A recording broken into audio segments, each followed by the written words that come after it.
ഇന്ത്യയിലെ ഭക്ഷണരംഗത്ത് വലിയ മാറ്റത്തിന് തുടക്കമിട്ട സംരംഭകനായ ദീപീന്ദർ ഗോയലിയുടെ വിജയകഥയുടെ തുടക്കം ഒരു സാധാരണ ഓഫീസ് കാഴ്ചയിൽ നിന്നായിരുന്നു.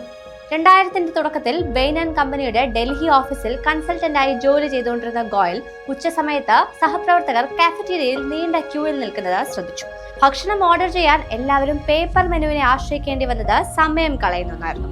IIT ഡൽഹിയിൽ നിന്ന് ബിരുദം നേടിയ ഗോയലിന് ഈ പ്രശ്നത്തിന് ഒരു ലളിതമായ പരിഹാരം മനസ്സിലായി. മെനു ഡിജിറ്റലൈസ് ചെയ്യുക. സഹപ്രവർത്തകരുടെ സൗകര്യത്തിനായി കാഫറ്റീരിയയിലെ മെനു ഓൺലൈനാക്കി. ഇത് ഓഫീസിൽ നല്ല പ്രതികരണം നേടി. ഈ ചെറിയ പരീക്ഷണം പിന്നീട് വലിയൊരു ബിസിനസ് ആശയമായി വളർന്നു. 2008 ജൂലൈയിൽ സുഹൃത്തായ പങ്കജ് ഛദയുമായി ചേർന്ന ഗുരുഗ്രാമിൽ ഫുഡിബേ എന്ന ഓൺലൈൻ പ്ലാറ്റ്ഫോം ആരംഭിച്ചു. റെസ്റ്റോറന്റുകളുടെ മെനുകൾ ഒരു സ്ഥലത്ത് ലഭ്യമാക്കുക എന്നതായിരുന്നു ഇതിന്റെ ലക്ഷ്യം.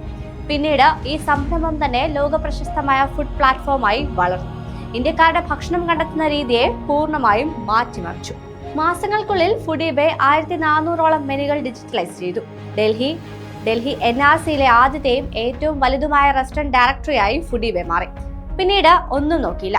ദീപീന്ദർ ഗോയലും പങ്കജ് ഛദയും 2009-ൽ ജോലി രാജിവെച്ച മുഴുവൻ സമയവും ഫുഡിബേ വിപുലീകരിക്കാൻ തീരുമാനിച്ചു. അങ്ങനെയാണ് ഭക്ഷണപ്രേമികളുടെ വികാരമായ സൊമാറ്റോ 2010-ൽ പിറവിയെടുക്കുന്നത്.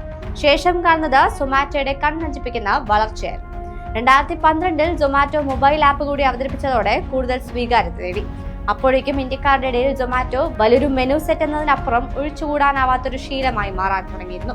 2015-ൽ സൊമാറ്റോ പുതിയൊരു രീതിക്ക് തുടക്കം കുറിച്ചു: ഫുഡ് ഡെലിവറി.